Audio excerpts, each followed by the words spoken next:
أعوذ بالله من الشيطان الرجيم. بسم الله الرحمن الرحيم. ألف لام ميم. ذلك الكتاب لا ريب فيه هدى للمتقين الذين يؤمنون بالغيب ويقيمون الصلاة ومما رزقناهم ينفقون والذين يؤمنون بما أنزل إليك وما أنزل من قبلك وبالآخرة هم يوقنون أولئك على هدى من ربهم وأولئك هم المفلحون. إن الذين كفروا سواء عليهم أأنذرتهم أم لم تنذرهم لا يؤمنون. ختم الله على قلوبهم وعلى سمعهم وعلى أبصارهم غشاوة ولهم عذاب عظيم. ومن الناس من يقول آمنا بالله وباليوم الآخر وما هم بمؤمنين يخادعون الله والذين آمنوا وما يخدعون إلا أنفسهم وما يشعرون. في قلوبهم مرض فزادهم الله مرضا ولهم عذاب أليم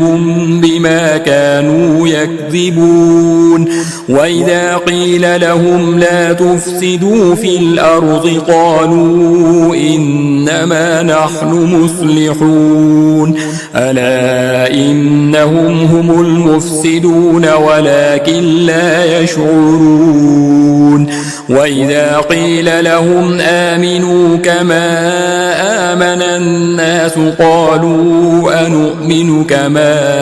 آمن السفهاء ألا إنهم هم السفهاء ولكن لا يعلمون. وإذا لقوا الذين آمنوا قالوا آمنا وإذا خلوا إلى شياطينهم قالوا إنا معكم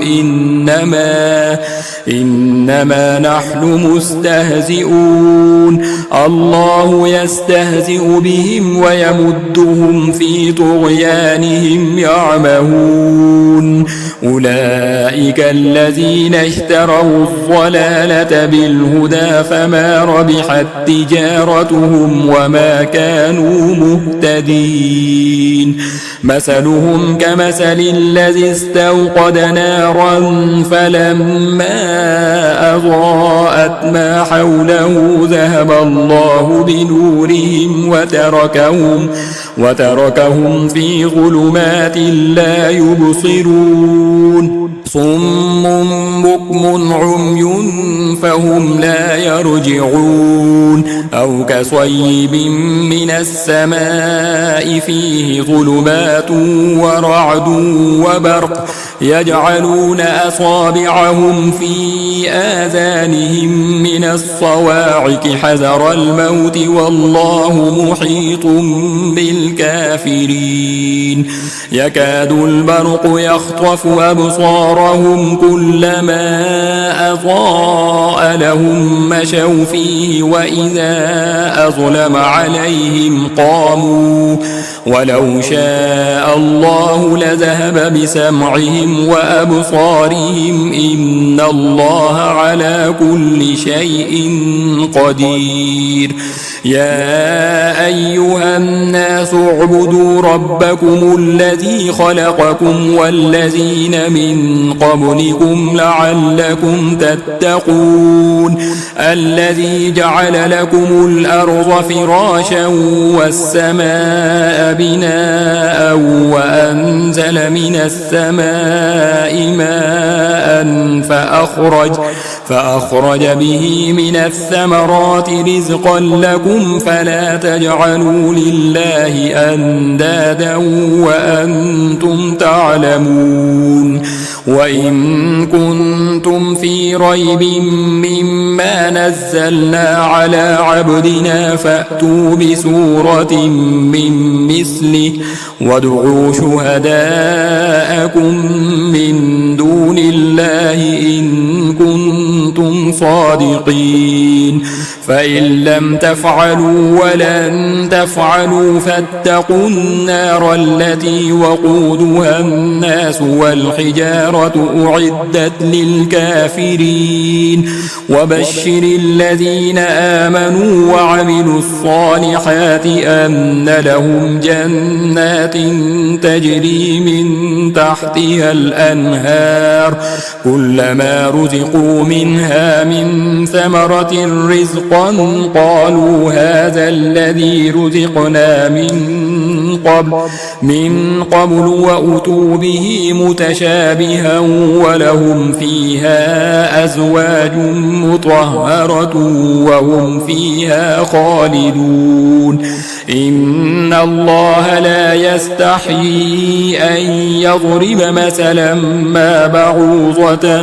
فما فوقها فأما الذين آمنوا فيعلمون أنه الحق من ربهم وأما الذين كفروا فيقولون ماذا أراد الله بهذا مثلا يضل به كثيرا ويهدي به كثيرا وما يضل به إلا الفاسقين الذين ينقضون عهد الله من بعد ميثاقه ويقطعون ما أمر الله به أن يوصل ويفسدون في الأرض أولئك هم الخاسرون كيف تكفرون بالله وكنتم أمواتا فأحياكم ثم يميتكم ثم يحييكم ثم إليه ترجعون هو الذي خلق لكم ما في الأرض جميعا ثم استوى إلى السماء فسواهن 7 سماوات وهو بكل شيء عليم وإذ قال ربك للملائكة إني جاعل في الأرض خليفة قالوا أتجعل فيها من يفسد فيها ويسفك الدماء ونحن نسبح بحمدك ونقدس لك قال إني أعلم ما لا تعلمون وعلم آدم الأسماء كلها ثم عرضهم على الملائكة فقال أنبئوني بأسماء هؤلاء إن كنتم صادقين قالوا سبحانك لا علم لنا إلا ما علمتنا إنك أنت العليم الحكيم قال يا آدم أنبئهم بأسمائهم فلما أنبأهم بأسمائهم قال ألم أقل لكم إني أعلم غيب السماوات والأرض وأعلم ما تبدون وما كنتم تكتمون وإذ قلنا للملائكة اسجدوا لآدم فسجدوا إلا إبليس أبى واستكبر وكان من الكافرين وقلنا يا آدم اسكن أنت وزوجك الجنة وكلا منها رغدا حيث شئتما ولا تقربا هذه الشجرة فتكونا من الظالمين فأزلهما الشيطان عنها فأخرجهما مما كانا فيه فيه وقل اهبطوا بعضكم لبعض عدو ولكم في الأرض مستقر ومتاع إلى حين فتلقى آدم من ربه كلمات فتاب عليه إنه هو التواب الرحيم قل اهبطوا منها جميعا فإما يأتينكم مني هدى فمن تبع هداي فلا خوف عليهم ولا هم يحزنون والذين كفروا وكذبوا بآياتنا أولئك أصحاب النار هم فيها خالدون يا بني إسرائيل اذكروا نعمتي التي أنعمت عليكم وأوفوا بعهدي أوف بعهدكم وإياي فارهبون وآمنوا بما أنزلت مصدقا لما معكم ولا تكونوا أول كافر به ولا تشتروا بآياتي ثمنا قليلا وإياي فاتقون ولا تلبسوا الحق بالباطل وتكتموا الحق وأنتم تعلمون وأقيموا الصلاة وآتوا الزكاة واركعوا مع الراكعين أتأمرون الناس بالبر وتنسون أنفسكم وأنتم تتلون الكتاب أفلا تعقلون واستعينوا بالصبر والصلاة وإنها لكبيرة إلا على الخاشعين الذين يظنون أنهم ملاقو ربهم وأنهم إليه راجعون يا بني إسرائيل اذكروا نعمتي التي أنعمت عليكم وأني فضلتكم على العالمين واتقوا يوما لا تجزي نفس عن نفس شيئا ولا يقبل منها شفاعة ولا يؤخذ منها عدل ولا هم ينصرون وإذ نجيناكم من آل فرعون يسومونكم سوء العذاب يذبحون أبناءكم ويستحيون نساءكم وفي ذلكم بلاء من ربكم عظيم وإذ فرقنا بكم البحر فأنجيناكم وأغرقنا آل فرعون وأنتم تنظرون وإذ واعدنا موسى 40 ليلة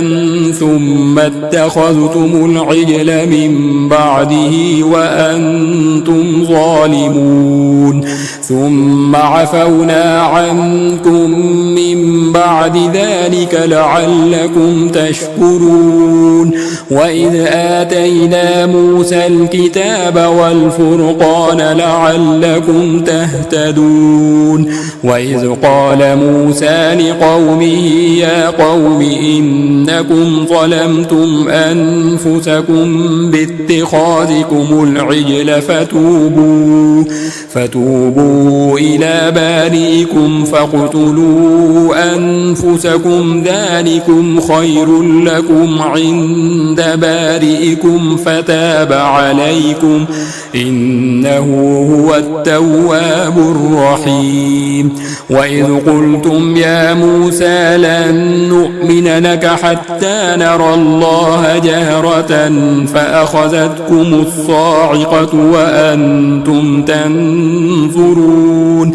ثم بعثناكم من بعد موتكم لعلكم تشكرون وظللنا عليكم الغمام وأنزلنا عليكم المن والسلوى كلوا من طيبات ما رزقناكم وما ظلمونا ولكن كانوا أنفسهم يظلمون وإذ قلنا ادخلوا هذه القرية فكلوا منها حيث شئتم رغدا وادخلوا الباب سجدا وقولوا حطة نغفر لكم خطاياكم وسنزيد المحسنين فبدل الذين ظلموا قولا غير الذي قيل لهم فأنزلنا على الذين ظلموا رجزا من السماء بما كانوا يفسقون وإذ استسقى موسى لقومه فقلنا اضرب بعصاك الحجر فانفجرت منه 12 عينا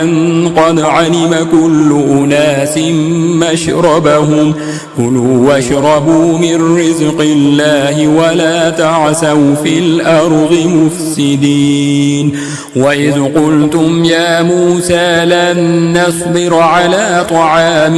واحد فادع لنا ربك يخرج لنا مما تنبت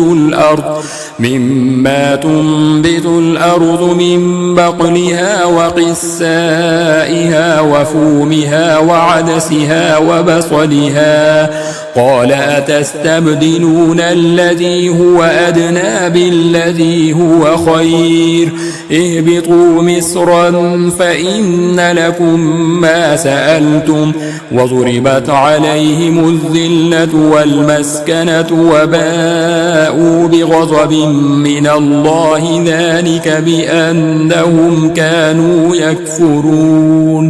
بأنهم كانوا يكفرون بآيات الله ويقتلون النبيين بغير الحق ذلك بما عصوا وكانوا يعتدون إن الذين آمنوا والذين هادوا والنصارى والصابئين من آمن بالله واليوم الآخر وعمل صالحا فلهم أجرهم عند ربهم ولا خوف عليهم ولا هم يحزنون وإذ أخذنا ميثاقكم ورفعنا فوقكم الطور خذوا ما آتيناكم بقوة واذكروا ما فيه لعلكم تتقون ثم توليتم من بعد ذلك فلولا فضل الله عليكم ورحمته لكنتم من الخاسرين ولقد علمتم الذين اعتدوا منكم في السبت فقلنا لهم كونوا قردة خاسئين فجعلناها نكالا لما بين يديها وما خلفها وموعظة للمتقين وإذ قال موسى لقومه إن الله يأمركم أن تذبحوا بقرة قالوا أتتخذنا هزوا قال أعوذ بالله أن أكون من الجاهلين قالوا ادع لنا ربك يبين لنا ما هي قال إنه يقول إنها بقرة لا فارض ولا بكر عوان بين ذلك فافعلوا ما تؤمرون قالوا ادع لنا ربك يبين لنا ما لونها قال إنه يقول إنها بقرة صفراء فاقع لونها تسر الناظرين قالوا ادع لنا ربك يبين لنا ما هي إن البقرة شابه علينا وإنا إن شاء الله لمهتدون قال إنه يقول إنها بقرة لا ذلول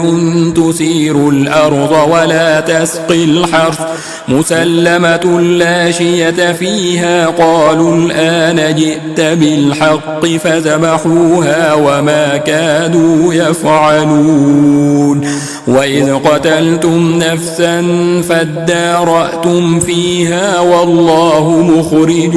ما كنتم تكتمون فقلنا اضربوه ببعضها كذلك يحيي الله الموتى ويريكم آياته لعلكم تعقلون ثم قست قلوبكم من بعد ذلك فهي كالحجارة أو أشد قسوة وإن من الحجارة لما يتفجر منه الأنهار وإن منها لما يشقق فيخرج منه الماء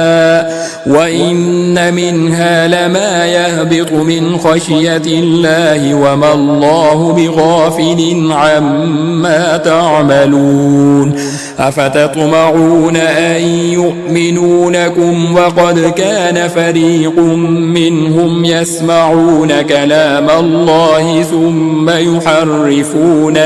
ثم يحرفونه من بعد ما عقلوه وهم يعلمون وإذا لقوا الذين آمنوا قالوا آمنا وإذا خلا بعضهم إلى بعض قالوا أتحدثونهم بما فتح الله عليكم ليحاجوكم به عند ربكم أفلا تعقلون أولا يعلمون أن الله يعلم ما يسرون وما يعلنون ومنهم أميون لا يعلمون الكتاب إلا أماني وإن هم إلا يظنون فويل للذين يكتبون الكتاب بأيديهم ثم يقولون هذا من عند الله ليشتروا به ثمنا قليلا فويل لهم مما كتبت أيديهم وويل لهم مما يكسبون وقالوا لن تمسنا النار إلا أياما معدودة قل أتخذتم عند الله عهدا فلن يخلف الله عهده أم تقولون على الله ما لا تعلمون بلى من كسب سيئة وأحاطت به خطيئته فأولئك أصحاب النار هم فيها خالدون والذين آمنوا وعملوا الصالحات أولئك أصحاب الجنة هم فيها خالدون وإذ أخذنا ميثاق بني إسرائيل لا تعبدون إلا الله وبالوالدين إحسانا وذي القربى واليتامى والمساكين وقولوا للناس حسنا وأقيموا الصلاة وآتوا الزكاة ثم توليتم إلا قليلا منكم وأنتم معرضون وإذ أخذنا ميثاقكم لا تسفكون دماءكم ولا تخرجون أنفسكم من دياركم ثم أقررتم وأنتم تشهدون ثم أنتم هؤلاء تقتلون أنفسكم وتخرجون فريقا منكم من ديارهم تظاهرون عليهم بالإثم والعدوان وإن يأتوكم أسارى تفادوهم وهو محرم عليكم إخراجهم أفتؤمنون ببعض الكتاب وتكفرون ببعض فما جزاء من يفعل ذلك منكم إلا خزي في الحياة الدنيا ويوم القيامة يردون إلى أشد العذاب وما الله بغافل عما تعملون أولئك الذين اشتروا الحياة الدنيا بالآخرة فلا يخفف عنهم العذاب ولا هم ينصرون ولقد آتينا موسى الكتاب وقفينا من بعده بالرسل وآتينا عيسى ابن مريم البينات وأيدناه بروح القدس أفكلما جاءكم رسول بما لا تهوى أنفسكم استكبرتم ففريقا كذبتم وفريقا تقتلون وقالوا قلوبنا غلف بل لعنهم الله بكفرهم فقليلا ما يؤمنون ولما جاءهم كتاب من عند الله مصدق لما معهم وكانوا من قبل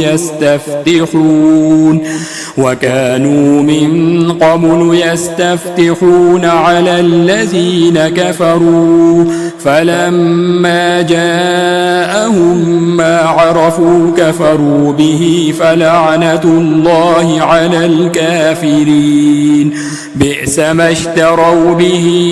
أنفسهم أن يكفروا بما أنزل الله بغيا أن ينزل الله من فضله على من يشاء من عباده فباءوا بغضب على غضب وللكافرين عذاب مهين وإذا قيل لهم آمنوا بما أنزل الله قالوا نؤمن بما أنزل علينا ويكفرون بما وراءه وهو الحق مصدقا لما معهم قل فلم تقتلون أنبياء الله من قبل إن كنتم مؤمنين ولقد جاءكم موسى بالبينات ثم اتخذتم العجل من بعده وأنتم ظالمون وإذ أخذنا ميثاقكم ورفعنا فوقكم الطور خذوا ما آتيناكم بقوة واسمعوا قالوا سمعنا وعصينا وأشربوا في قلوبهم العجل بكفرهم قل بئس ما يأمركم به إيمانكم إن كنتم مؤمنين قل إن كانت لكم الدار الآخرة عند الله خالصة من دون الناس فتمنوا الموت إن كنتم صادقين ولن يتمنوه أبدا بما قدمت أيديهم والله عليم بالظالمين ولتجدنهم أحرص الناس على حياة ومن الذين أشركوا يود أحدهم لو يعمر 1000 سنة وما هو بمزحزحه من العذاب أن يعمر والله بصير بما يعملون قل من كان عدوا لجبريل فإنه نزله على قلبك بإذن الله مصدقا لما بين يديه وهدى وبشرى للمؤمنين من كان عدوا لله وملائكته ورسله وجبريل وميكال فإن الله عدو للكافرين ولقد أنزلنا إليك آيات بينات وما يكفر بها إلا الفاسقون أو كلما عاهدوا عهدا نبذه فريق منهم بل أكثرهم لا يؤمنون ولما جاءهم رسول من عند الله مصدق لما معهم نبذ فريق من الذين أوتوا الكتاب كتاب الله وراء ظهورهم كأنهم لا يعلمون واتبعوا ما تتلو الشياطين على ملك سليمان وما كفر سليمان ولكن الشياطين كفروا يعلمون الناس السحر وما أنزل على الملكين ببابل هاروت وماروت وما يعلمان من أحد حتى يقولا إنما نحن فتنة فلا تكفر فيتعلمون منهما ما يفرقون به بين المرء وزوجه وما هم بضارين به من أحد إلا بإذن الله ويتعلمون ما يضرهم ولا ينفعهم ولقد علموا لمن اشتراه ما له في الآخرة من خلاق ولبئس ما شروا به أنفسهم لو كانوا يعلمون ولو أنهم آمنوا واتقوا لمثوبة من عند الله خير لو كانوا يعلمون يا أيها الذين آمنوا لا تقولوا راعنا وقولوا انظرنا واسمعوا وللكافرين عذاب أليم ما يود الذين كفروا من أهل الكتاب ولا المشركين أن ينزل عليكم من خير من ربكم والله يختص برحمته من يشاء والله ذو الفضل العظيم ما ننسخ من آية أو ننسها نأت بخير منها أو مثلها ألم تعلم أن الله على كل شيء قدير ألم تعلم أن الله له ملك السماوات والأرض وما لكم من دون الله من ولي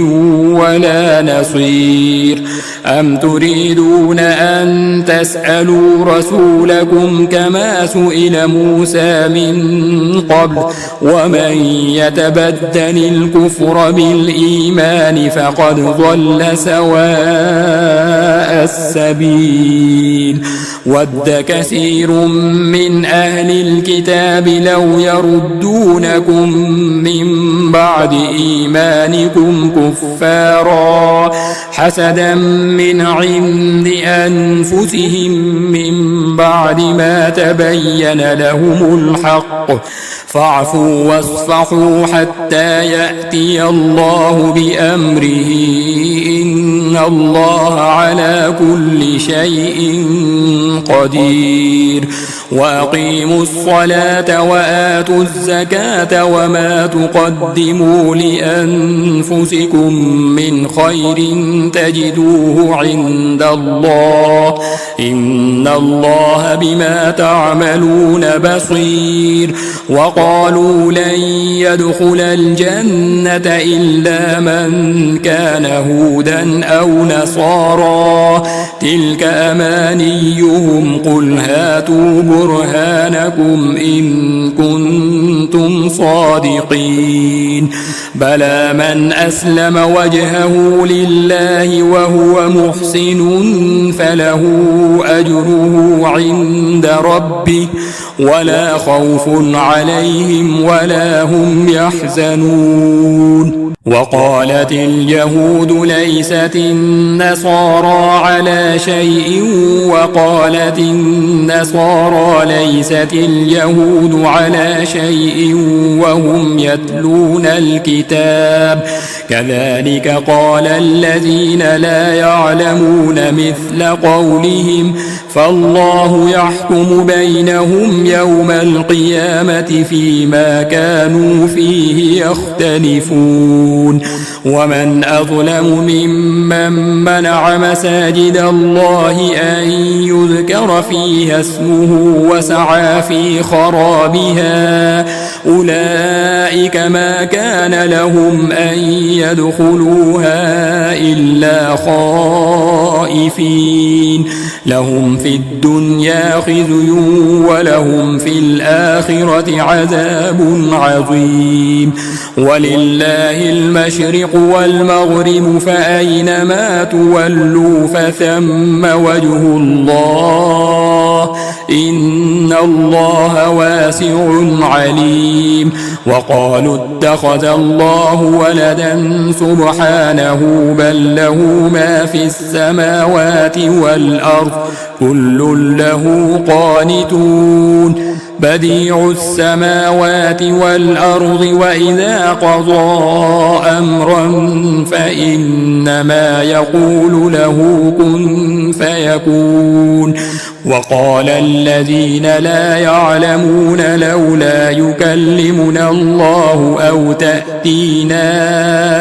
آية كذلك قال الذين من قبلهم مثل قولهم تشابهت قلوبهم قد بينا الآيات لقوم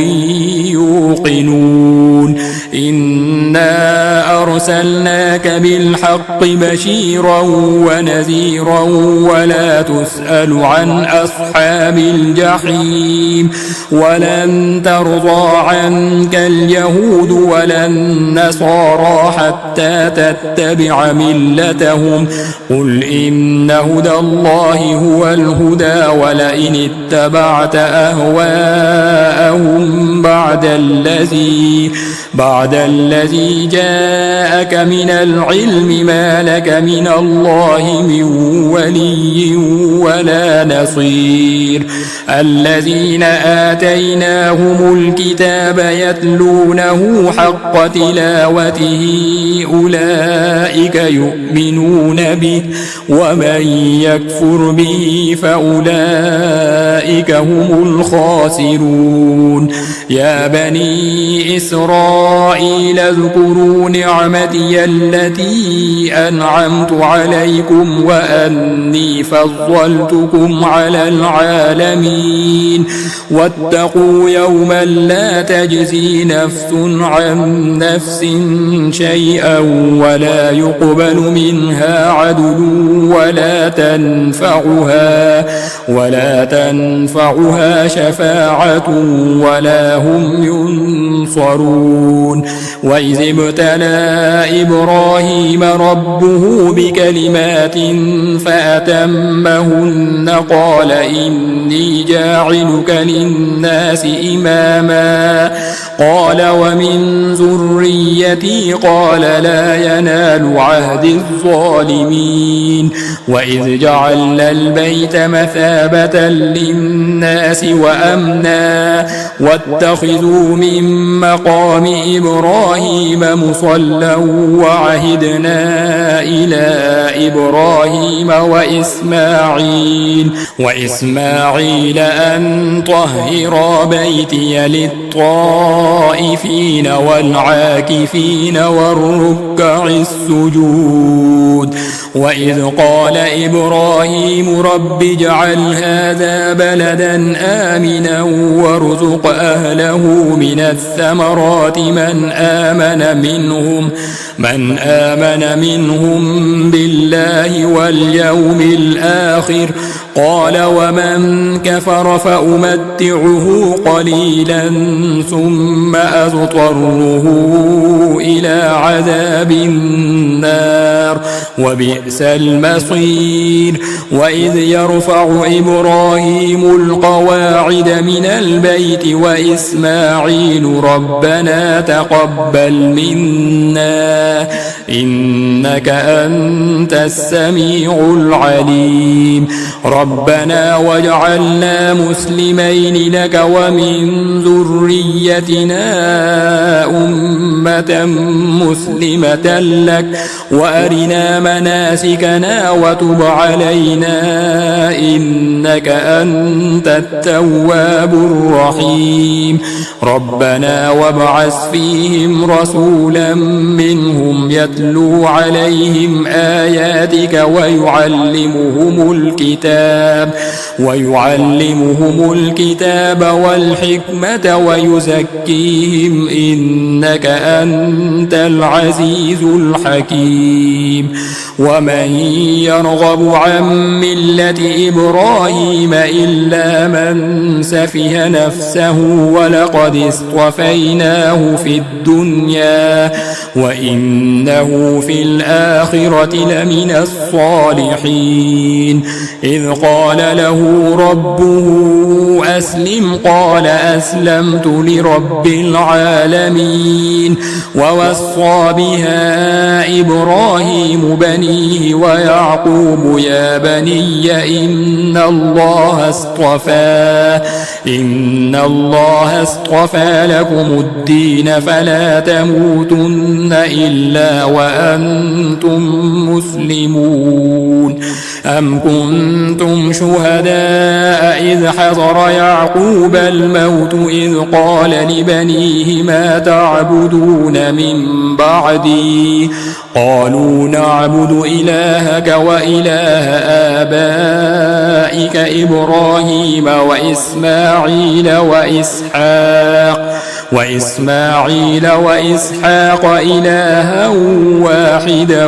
ونحن له مسلمون تلك أمة قد خلت لها ما كسبت ولكم ما كسبتم ولا تسألون عما كانوا يعملون وقالوا كونوا هودا أو نصارى تهتدوا قل بل ملة إبراهيم حنيفا وما كان من المشركين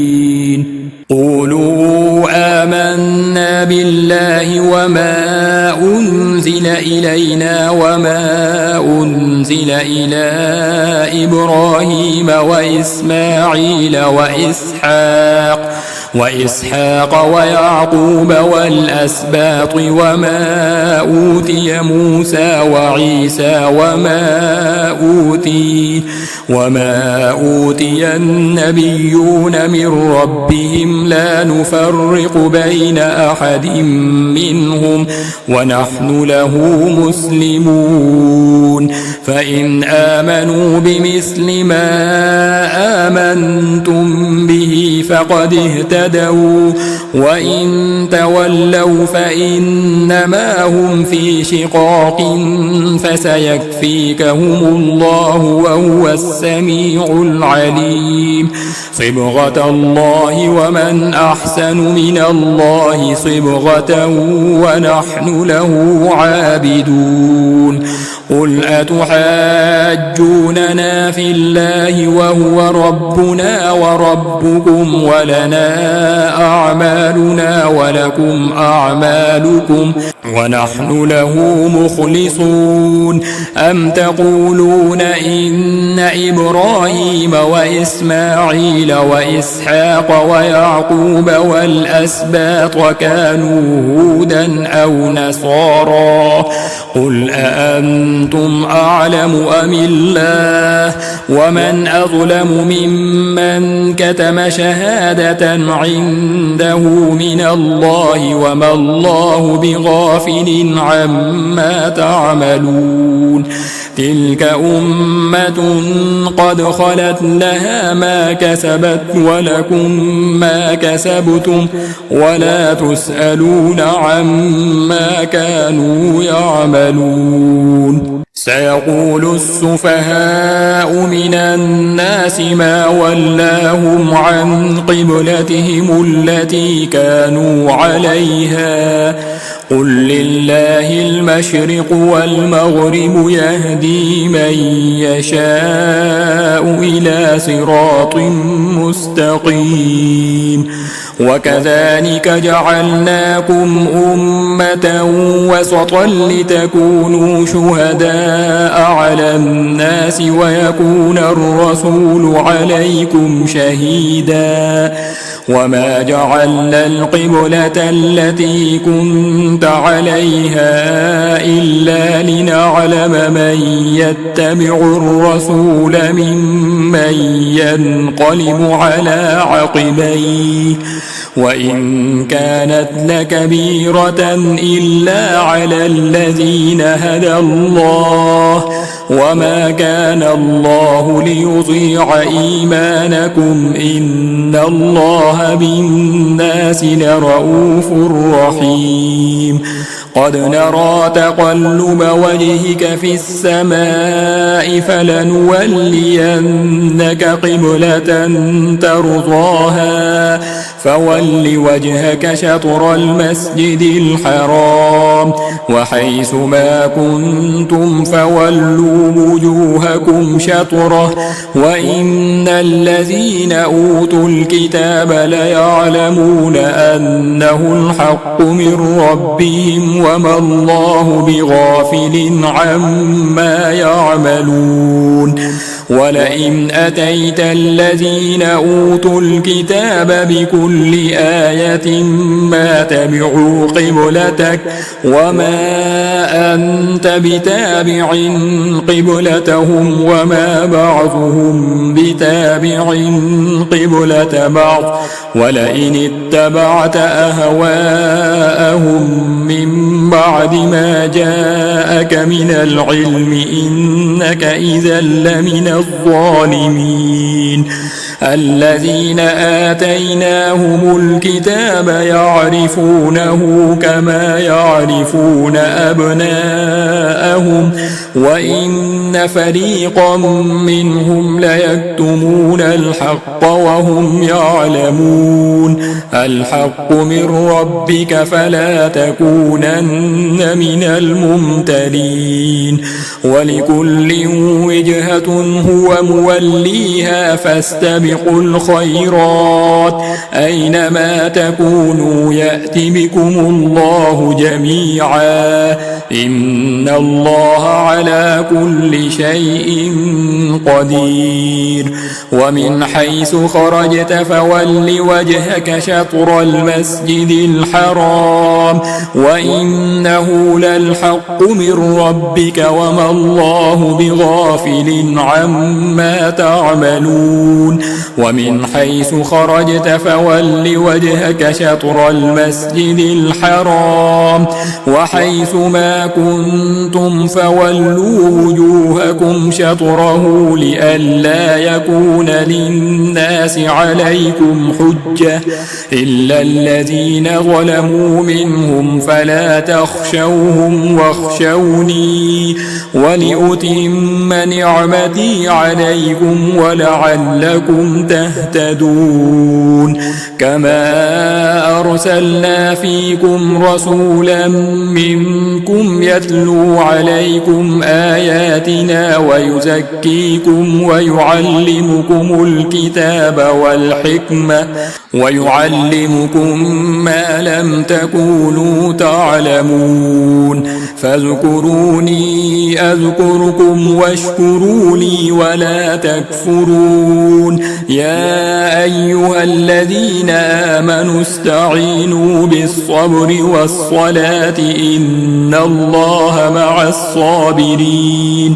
ولا تقولوا لمن يقتل في سبيل الله أموات بل أحياء ولكن لا تشعرون ولنبلونكم بشيء من الخوف والجوع ونقص من الأموال والأنفس والثمرات وبشر الصابرين الذين إذا أصابتهم مصيبة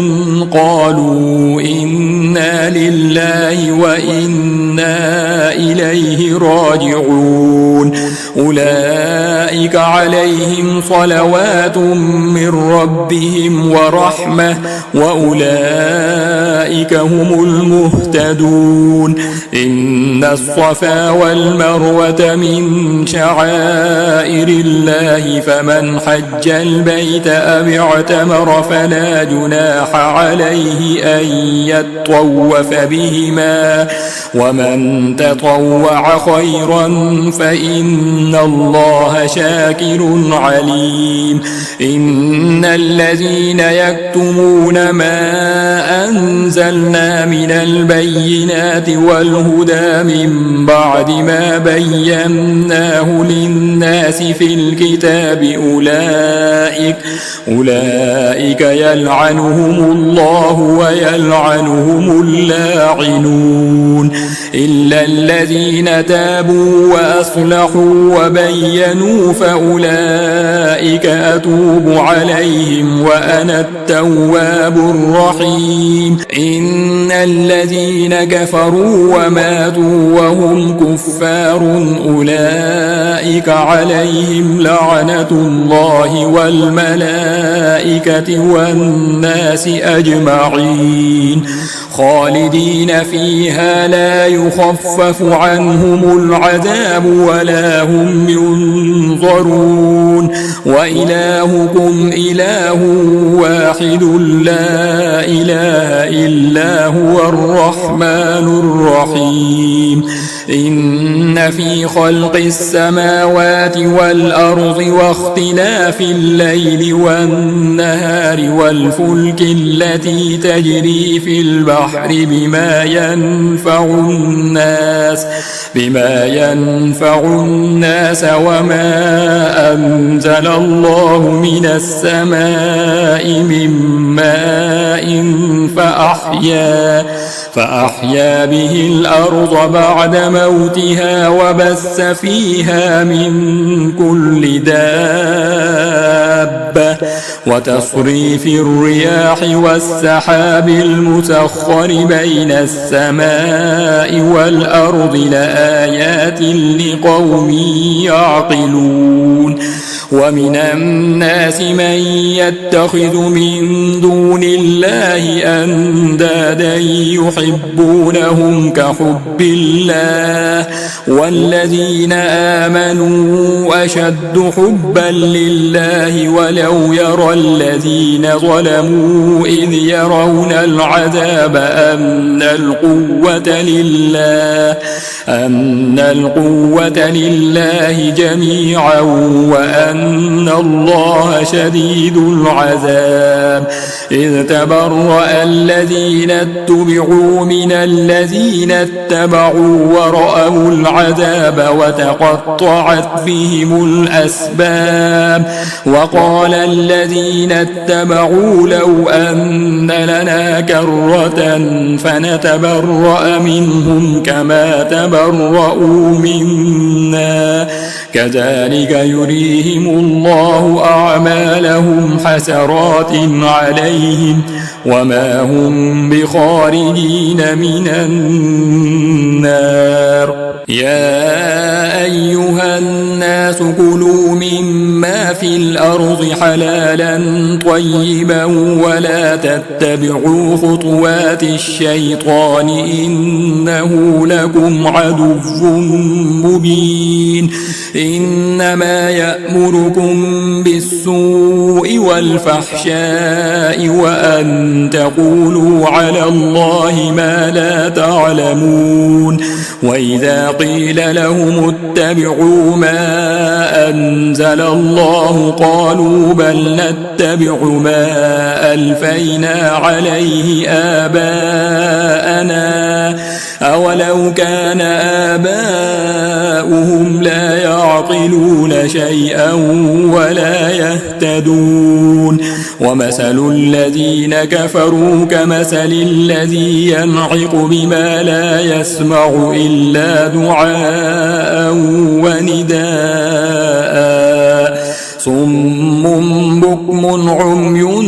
فهم لا يعقلون. يا أيها الذين آمنوا كلوا من طيبات ما رزقناكم واشكروا لله إن كنتم إياه تعبدون. إنما حرم عليكم الميتة والدم ولحم الخنزير وما أهل به لغير الله فمن اضطر غير باغ ولا عاد فلا إثم عليه إن الله غفور رحيم. إن الذين يكتمون ما أنزل الله من الكتاب ويشترون به ثمنا قليلا أولئك ما يأكلون في بطونهم إلا النار ولا يكلمهم الله يوم القيامة ولا يزكيهم ولهم عذاب أليم. أولئك الذين اشتروا الضلالة بالهدى والعذاب بالمغفرة فما أصبرهم على النار. ذلك بأن الله نزل الكتاب بالحق وإن الذين اختلفوا في الكتاب لفي شقاق بعيد. ليس البر أن تولوا وجوهكم قبل المشرق والمغرب ولكن البر من آمن بالله واليوم الآخر والملائكة والكتاب والنبيين وآتى المال على حبه ذوي القربى واليتامى والمساكين وابن السبيل والسائلين وفي الرقاب وأقام الصلاة وآتى الزكاة والموفون بعهدهم إذا عاهدوا والصابرين في البأساء والضراء وحين البأس أولئك الذين صدقوا وأولئك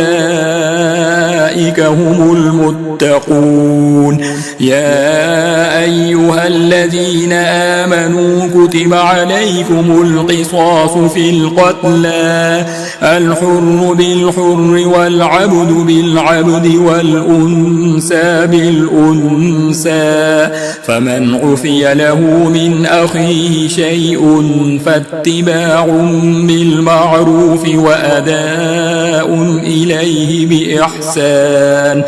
ذلك تخفيف من ربكم ورحمة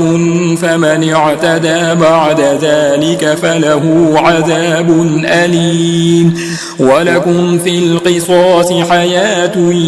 يا أولي الألباب لعلكم تتقون. كتب عليكم إذا حضر أحدكم الموت إن ترك خيرا الوصية للوالدين والأقربين بالمعروف حقا على المتقين، فمن بدله بعدما سمعه فإنما إثمه على الذين يبدلونه،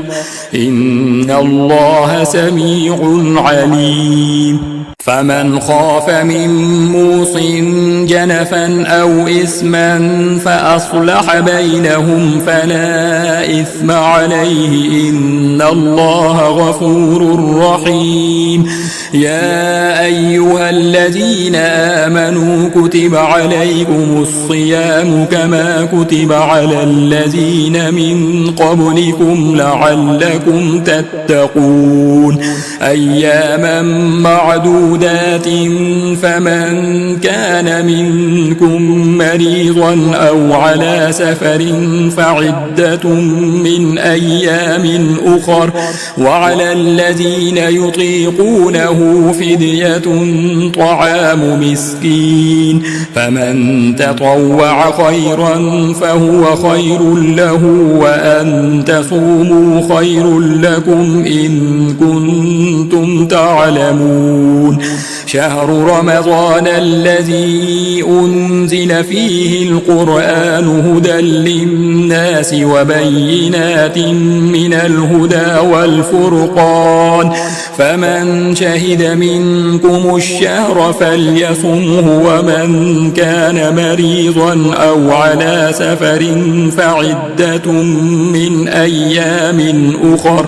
يريد الله بكم اليسر ولا يريد بكم العسر، ولتكملوا العدة ولتكبروا الله على ما هداكم ولعلكم تشكرون. وإذا سألك عبادي عني فإني قريب أجيب دعوة الداع إذا دعاني فليستجيبوا لي وليؤمنوا بي لعلهم يرشدون. أحل لكم ليلة الصيام الرفث إلى نسائكم هن لباس لكم وأنتم لباس لهن، علم الله أنكم كنتم تختانون أنفسكم فتاب عليكم وعفى عنكم، فالآن باشروهن وابتغوا ما كتب الله لكم وكلوا واشربوا حتى يتبين لكم الخيط الأبيض من الخيط الأسود من الفجر، ثم أتموا الصيام إلى الليل ولا تباشروهن وأنتم عاكفون في المساجد، تلك حدود الله فلا تقربوها، كذلك يبين الله آياته للناس لعلهم يتقون. ولا تأكلوا أموالكم بينكم بالباطل وتدلوا بها إلى الحكام لتأكلوا فريقا من أموال الناس بالإثم وأنتم تعلمون. يسألونك عن الأهلة قل هي مواقيت للناس والحج وليس البر بأن تأتوا البيوت من ظهورها ولكن البر من اتقى، وأتوا البيوت من أبوابها واتقوا الله لعلكم تفلحون. وقاتلوا في سبيل الله الذين يقاتلونكم ولا تعتدوا إن الله لا يحب المعتدين واقتلوهم حيث ثقفتموهم وأخرجوهم من حيث أخرجوكم والفتنة أشد من القتل ولا تقاتلوهم عند المسجد الحرام حتى يقاتلوكم فيه فإن قاتلوكم فاقتلوهم كذلك جزاء الكافرين فإن انتهوا فإن الله غفور رحيم وقاتلوهم حتى لا تكون فتنة ويكون الدين لله فإن انتهوا فلا عدوان إلا على الظالمين الشهر الحرام بالشهر الحرام والحرمات قصاص فمن اعتدى عليكم فاعتدوا عليه بمثل ما اعتدى عليكم واتقوا الله واعلموا أن الله مع المتقين وأنفقوا في سبيل الله ولا تلقوا بأيديكم إلى التهلكة وأحسنوا إن الله يحب المحسنين وأتموا الحج والعمرة لله فإن أحصرتم فما استيسر من الهدي ولا تحلقوا رؤوسكم حتى يبلغ الهدي محله فمن كان منكم مريضا أو به أذى من رأسه ففدية من صيام أو صدقة أو نسك فإذا أمنتم فمن تمتع بالعمرة إلى الحج فما استيسر من الهدي فمن لم يجد فصيام 3 أيام في الحج و7 إذا رجعتم تلك 10 كاملة ذلك لمن لم يكن أهله حاضر المسجد الحرام واتقوا الله واعلموا أن الله شديد العقاب الحج أشهر معلومات فمن فرض فيهن الحج فلا رفث ولا فسوق ولا جدال في الحج وما تفعلوا من خير يعلمه الله وتزودوا فإن خير الزاد التقوى واتقون يا أولي الألباب ليس عليكم جناح أن تبتغوا فضلا من ربكم فإذا أفضتم من عرفات فاذكروا الله عند المشعر الحرام واذكروه كما هداكم وإن كنتم من قبله لمن الضالين ثم أفيضوا من حيث أفاض الناس واستغفروا الله إن الله غفور رحيم فإذا قضيتم مناسككم فاذكروا الله كذكركم آباءكم أو أشد ذكرا فمن الناس من يقول ربنا آتنا في الدنيا وما له في الآخرة من خلاق ومنهم من يقول ربنا آتنا في الدنيا حسنة وفي الآخرة حسنة وقنا عذاب النار أولئك لهم نصيب مما كسبوا والله سريع الحساب واذكروا الله في أيام معدودة معدودات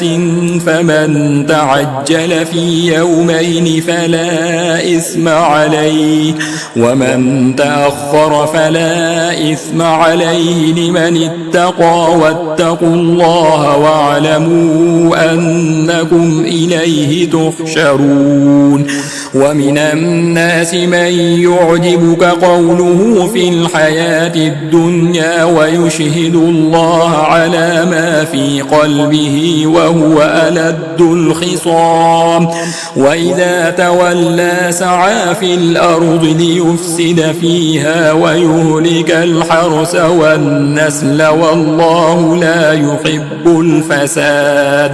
وإذا قيل له اتق الله أخذته العزة بالإثم فحسبه جهنم ولبئس المهاد. ومن الناس من يشري نفسه ابتغاء مرضات الله والله رؤوف بالعباد. يا أيها الذين آمنوا ادخلوا في السلم كافة ولا تتبعوا خطوات الشيطان إنه لكم عدو مبين. فإن زللتم من بعد ما جاءتكم البينات فاعلموا أن الله عزيز حكيم. هل ينظرون إلا أن يأتيهم الله في ظلل من الغمام والملائكة وقضي الأمر وإلى الله ترجع الأمور. سل بني إسرائيل كم آتيناهم من آية بينة ومن يبدل نعمة الله من بعد ما جاءته فإن الله شديد العقاب. زين للذين كفروا الحياة الدنيا ويسخرون من الذين آمنوا والذين اتقوا فوقهم يوم القيامة والله يرزق من يشاء بغير حساب. كان الناس أمة واحدة فبعث الله النبيين مبشرين ومنذرين وأنزل معهم الكتاب بالحق ليحكم بين الناس فيما اختلفوا فيه وما اختلف فيه إلا الذين أوتوه من بعد ما جاءتهم البينات بغيا بينهم فهدى الله الذين آمنوا لما اختلفوا فيه من الحق بإذنه والله يهدي من يشاء إلى صراط مستقيم. أم حسبتم أن تدخلوا الجنة ولما يأتكم مثل الذين خلوا من قبلكم مستهم البأساء والضراء وزلزلوا حتى يقول الرسول والذين آمنوا معه متى نصر الله ألا إن نصر الله قريب. يسألونك ماذا ينفقون قل ما أنفقتم من خير فللوالدين والأقربين واليتامى والمساكين وابن السبيل وما تفعلوا من خير فإن الله به عليم. كتب عليكم القتال وهو كره لكم وعسى أن تكرهوا شيئا وهو خير لكم وعسى أن تحبوا شيئا وهو شر لكم والله يعلم وأنتم لا تعلمون. يسألونك عن الشهر الحرام قتال فيه قل قتال فيه كبير وصد عن سبيل الله وكفر به والمسجد الحرام وإخراج أهله منه أكبر عند الله والفتنة أكبر من القتل ولا يزالون يقاتلونكم حتى يردوكم عن دينكم إن استطاعوا ومن يرتد منكم عن دينه فيمت وهو كافر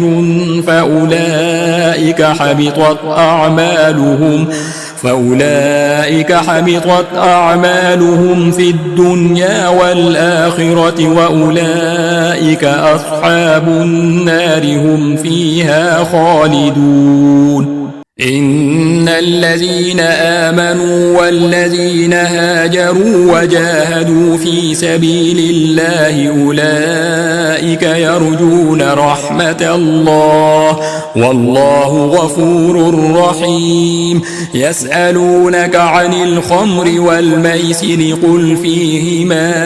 إثم كبير ومنافع للناس وإثمهما أكبر من نفعهما ويسألونك ماذا ينفقون قل العفو كذلك يبين الله لكم الآيات لعلكم تتفكرون في الدنيا والآخرة ويسألونك عن اليتامى قل إصلاح لهم خير وإن تخالطوهم فإخوانكم والله يعلم المفسد من المصلح ولو شاء الله لأعنتكم إن الله عزيز حكيم ولا تنكحوا المشركات حتى يؤمن ولأمة مؤمنة خير من مشركة ولو أعجبتكم ولا تنكحوا المشركين حتى يؤمنوا ولعبد مؤمن خير من مشرك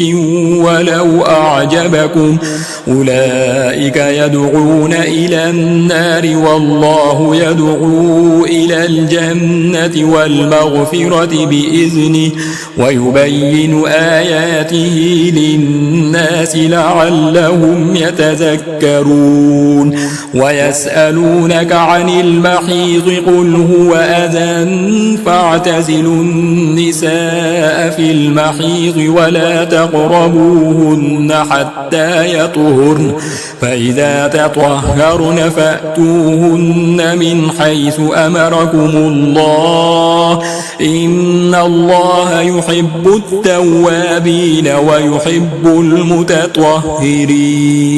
نساؤكم حرث لكم فأتوا حرثكم أنى شئتم وقدموا لأنفسكم واتقوا الله واعلموا أنكم ملاقوه وبشر المؤمنين ولا تجعلوا الله عرضة لأيمانكم أن تبروا وتتقوا وتصلحوا بين الناس والله سميع عليم لا يؤاخذكم الله باللغو في أيمانكم ولكن يؤاخذكم بما كسبت قلوبكم والله غفور حليم للذين يؤلون من نسائهم تربص 4 أشهر فإن فاءوا فإن الله غفور رحيم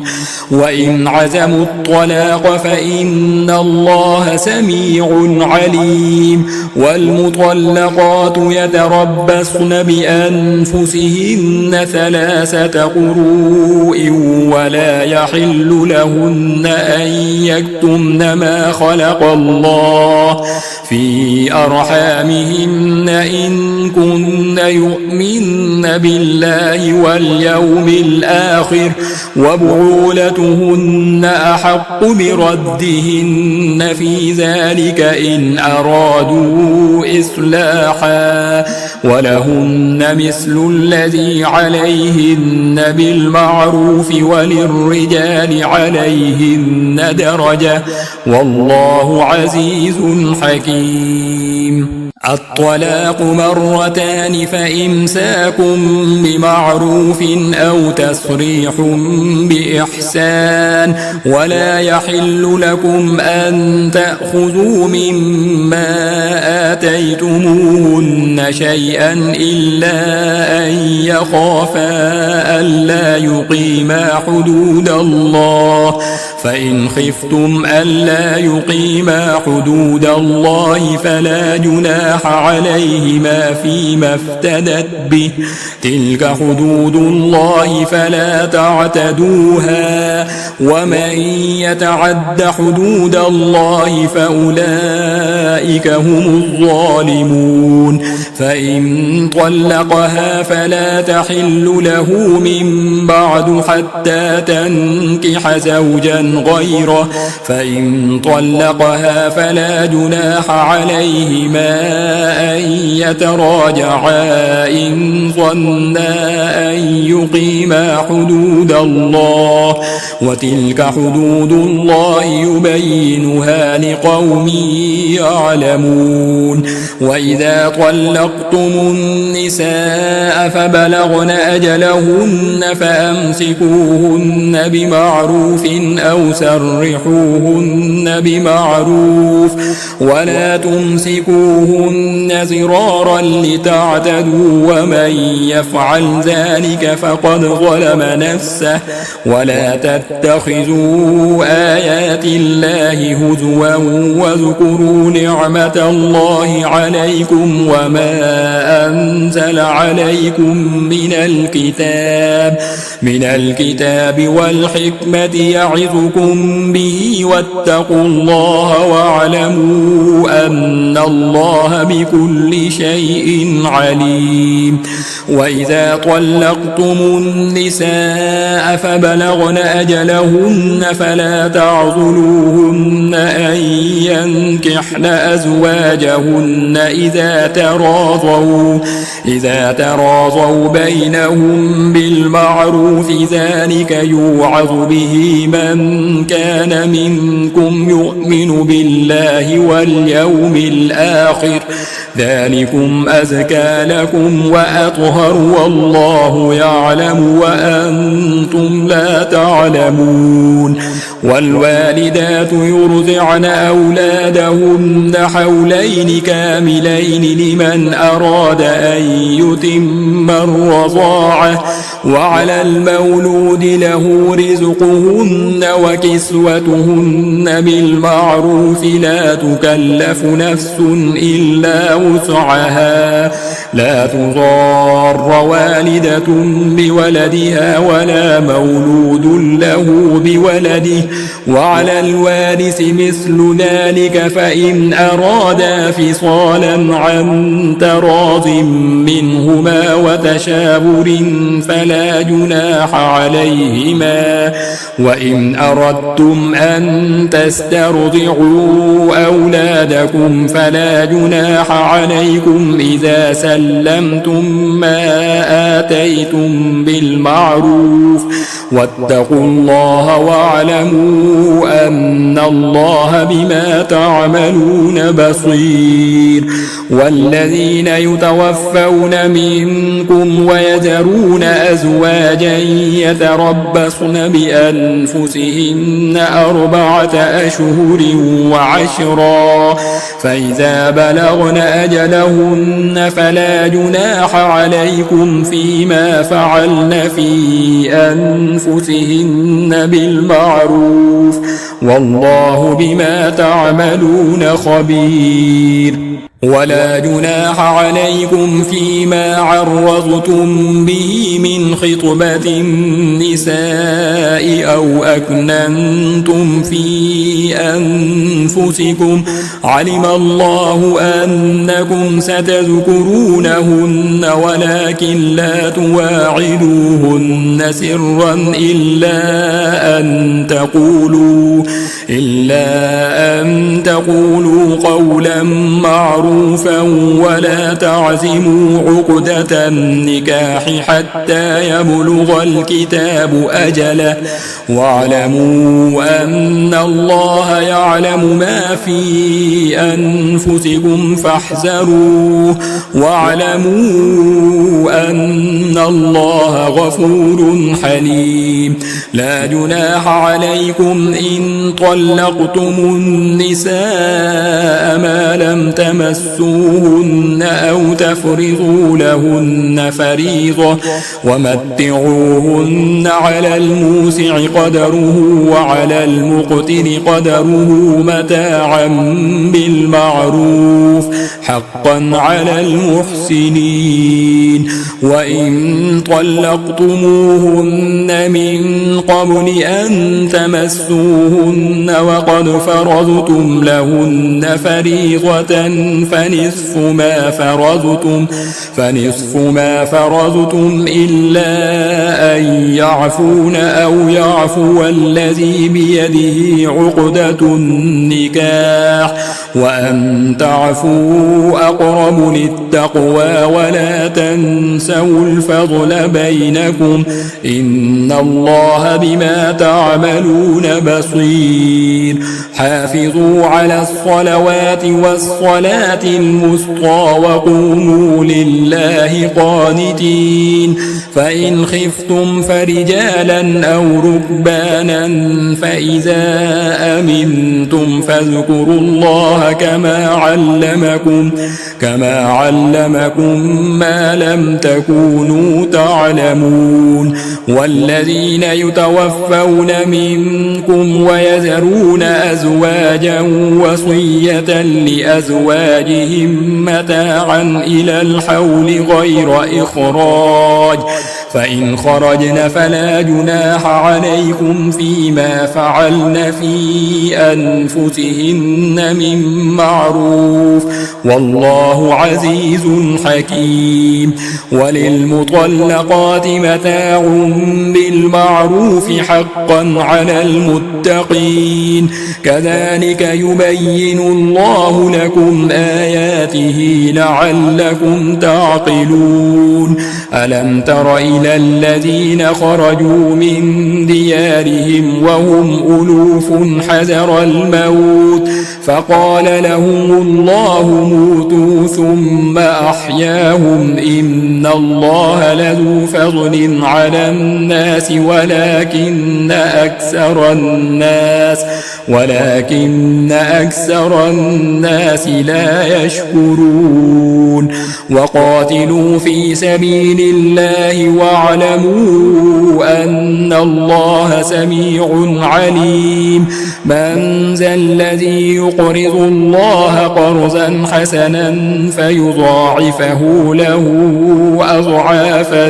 كثيرة والله يقبض ويبسط وإليه ترجعون. ألم تر إلى الملأ من بني إسرائيل من بعد موسى إذ قالوا لنبي له ابعث لنا ملكا نقاتل في سبيل الله قال هل عسيتم إن كتب عليكم القتال ألا تقاتلوا قالوا وما لنا ألا نقاتل في سبيل الله وقد أخرجنا من ديارنا وأبنائنا فلما كتب عليهم القتال تولوا إلا قليلا منهم والله عليم بالظالمين. وقال لهم نبيهم إن الله قد بعث لكم طالوت ملكا قالوا أنى يكون له الملك علينا ونحن أحق بالملك منه ولم يؤت سعة من المال قال إن الله اصطفاه عليكم وزاده بسطة في العلم والجسم والله يؤتي ملكه من يشاء والله واسع عليم. وقال لهم نبيهم إن آية ملكه أن يأتيكم التابوت فيه سكينة من ربكم وبقية مما ترك آل موسى وآل هارون تحمله الملائكة إن في ذلك لآية لكم إن كنتم مؤمنين. فلما فصل طالوت بالجنود قال إن الله مبتليكم بنهر فمن شرب منه فليس مني ومن لم يطعمه فإنه مني إلا من اغترف غرفة بيده فشربوا منه إلا قليلا منهم. فلما جاوزه هو والذين آمنوا معه قالوا لا طاقة لنا اليوم بجالوت وجنوده. قال الذين يظنون أنهم ملاقوا الله كم من فئة قليلة غلبت فئة كثيرة بإذن الله والله مع الصابرين. ولما برزوا لجالوت وجنوده قالوا ربنا أفرغ علينا صبرا وثبت أقدامنا وانصرنا على القوم الكافرين. فهزموهم بإذن الله وقتل داود جالوت وآتاه الله الملك والحكمة وعلمه مما يشاء. ولولا دفع الله الناس بعضهم ببعض لفسدت الأرض ولكن الله ذو فضل على العالمين. تلك آيات الله نتلوها عليك بالحق وإنك لمن المرسلين. تلك الرسل فضلنا بعضهم على بعض منهم من كلم الله ورفع بعضهم درجات وآتينا عيسى ابن مريم البينات وأيدناه بروح القدس. ولو شاء الله ما اقتتل الذين من بعد ما جاءتهم البينات ولكن اختلفوا فمنهم من آمن ومنهم من كفر. ولو شاء الله ما اقتتلوا ولكن الله يفعل ما يريد. يا أيها الذين آمنوا أنفقوا مما رزقناكم من قبل أن يأتي يوم لا بيع فيه ولا خلة ولا شفاعة والكافرون هم الظالمون. الله لا إله إلا هو الحي القيوم لا تأخذه سنة ولا نوم له ما في السماوات وما في الأرض. من ذا الذي يشفع عنده إلا بإذنه يعلم ما بين أيديهم وما خلفهم ولا يحيطون بشيء من علمه إلا بما شاء. وسع كرسيه السماوات والأرض ولا يؤوده حفظهما وهو العلي العظيم. لا إكراه في الدين قد تبين الرشد من الغي فمن يكفر بالطاغوت ويؤمن بالله فقد استمسك بالعروة الوثقى لا انفصام لها والله سميع عليم. الله ولي الذين آمنوا يخرجهم من الظلمات إلى النور، والذين كفروا أولياؤهم الطاغوت يخرجونهم من النور إلى الظلمات، أولئك أصحاب النار هم فيها خالدون. ألم تر إلى الذي حاج إبراهيم في ربه أن آتاه الله الملك إذ قال إبراهيم ربي الذي يحيي ويميت قال أنا أحيي وأميت قال إبراهيم فإن الله يأتي بالشمس من المشرق فأت بها من المغرب فبهت الذي كفر والله لا يهدي القوم الظالمين. أو كالذي مر على قرية وهي خاوية على عروشها قال أنى يحيي هذه الله بعد موتها فأماته الله 100 عام ثم بعثه قال كم لبثت قال لبثت يوما أو بعض يوم قال بل لبثت 100 عام فانظر إلى طعامك وشرابك لم يتسنه وانظر إلى حمارك ولنجعلك آية للناس وانظر إلى العظام كيف ننشزها ثم نكسوها لحما فلما تبين له قال أعلم أن الله على كل شيء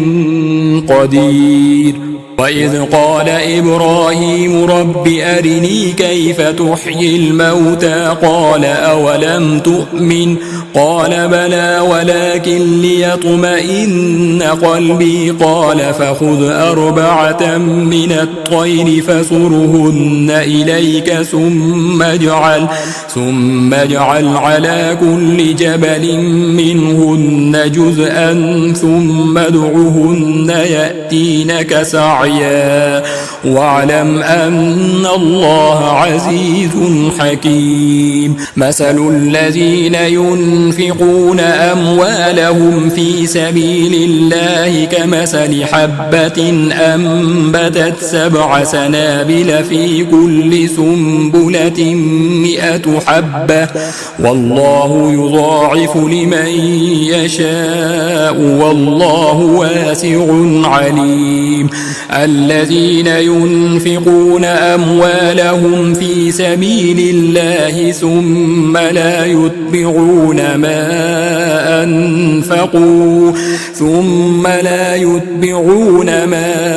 أنفقوا منا ولا أذى لهم أجرهم عند ربهم ولا خوف عليهم ولا هم يحزنون. قول معروف ومغفرة خير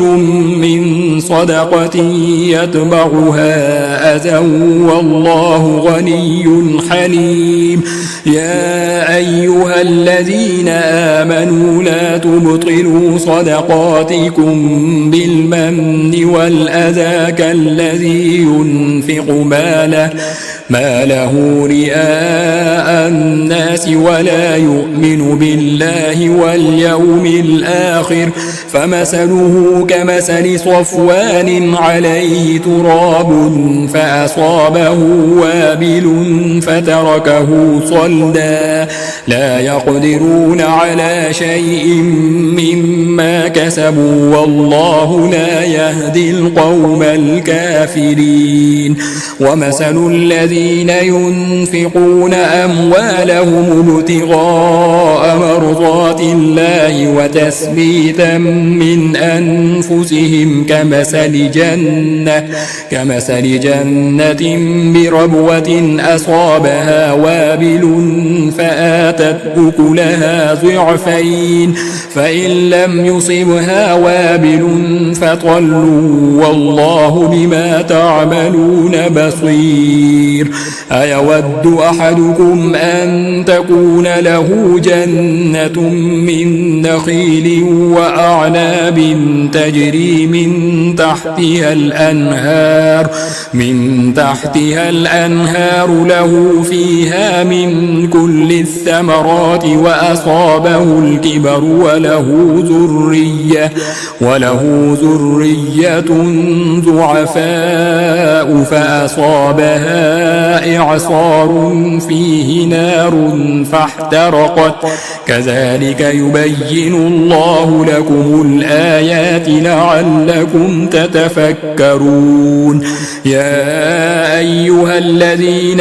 آمنوا أنفقوا من طيبات ما كسبتم ومما أخرجنا لكم من الأرض ولا تيمموا الخبيث منه تنفقون ولستم بآخذيه إلا أن تغمضوا فيه واعلموا أن الله غني حميد. الشيطان يعدكم الفقر ويأمركم بالفحشاء والله يعدكم مغفرة منه وفضلا والله واسع عليم. يؤتي الحكمة من يشاء ومن يؤت الحكمة فقد أوتي خيرا كثيرا وما يذكر إلا أولو الألباب. وما أنفقتم من نفقة أو نذرتم من نذر فإن الله يعلمه وما للظالمين من أنصار. إن تبدوا الصدقات فنعما هي وإن تخفوها وتؤتوها الفقراء فهو خير لكم ويكفر عنكم من سيئاتكم والله بما تعملون خبير. ليس عليك هداهم ولكن الله يهدي من يشاء وما تنفقوا من خير فلأنفسكم وما تنفقون إلا ابتغاء وجه الله وما تنفقوا من خير يوفى إليكم وأنتم لا تظلمون. للفقراء الذين أحصروا في سبيل الله لا يستطيعون ضربا في الأرض يحسبهم الجاهل أغنياء من التعفف تعرفهم بسيماهم لا يسألون الناس إلحافا وما تنفقوا من خير فإن الله به عليم. الذين ينفقون أموالهم بالليل والنهار سرا وعلانية فلهم أجرهم عند ربهم ولا خوف عليهم ولا هم يحزنون. الذين يأكلون الربا لا يقومون إلا كما يقوم الذي يتخبطه الشيطان من المس ذلك بأنهم قالوا إنما البيع مثل الربا وأحل الله البيع وحرم الربا فمن جاءه موعظة من ربه فانتهى فله ما سلف وأمره إلى الله ومن عاد فأولئك أصحاب النار هم فيها خالدون. يمحق الله الربا ويربي الصدقات والله لا يحب كل كفار أثيم. إن الذين آمنوا وعملوا الصالحات وأقاموا الصلاة وآتوا الزكاة لهم أجرهم عند ربهم ولا خوف عليهم ولا هم يحزنون. يا أيها الذين آمنوا اتقوا الله وذروا ما بقي من الربا إن كنتم مؤمنين، فإن لم تفعلوا فأذنوا بحرب من الله ورسوله، وإن تبتم فلكم رؤوس أموالكم لا تظلمون ولا تظلمون، وإن كان ذو عسرة فنظرة إلى ميسرة وأن تصدقوا خير لكم إن كنتم تعلمون. واتقوا يوما ترجعون فيه إلى الله ثم توفى كل نفس ما كسبت وهم لا يظلمون. يا أيها الذين آمنوا إذا تداينتم بدين إلى أجل مسمى فاكتبوه، وليكتب بينكم كاتب بالعدل ولا يأب كاتب أن يكتب كما علمه الله فليكتب، وليملل الذي عليه الحق وليتق الله ربه ولا يبخس منه شيئا، فإن كان الذي عليه الحق سفيها أو ضعيفا أو لا يستطيع أن يمل هو